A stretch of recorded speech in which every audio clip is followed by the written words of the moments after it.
ఒకప్పుడు తెలంగాణలో ఒక చిన్న గ్రామంలో రామయ్య అనే రైతు ఉండేవాడు. అతను చాలా మంచివాడు. ఎవరికీ అయినా సహాయం చేసేవాడు.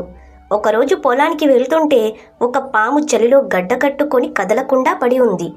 రామయ్యకు దాని మీద జాలి వేసింది.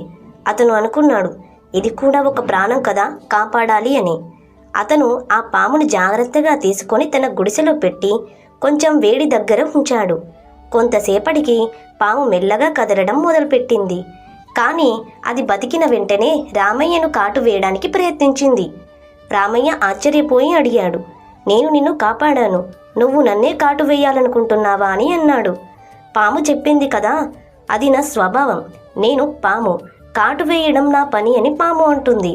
రామయ్య వెంటనే అర్థం చేసుకున్నాడు, ప్రతి ఒక్కరి స్వభావం మారదు అని.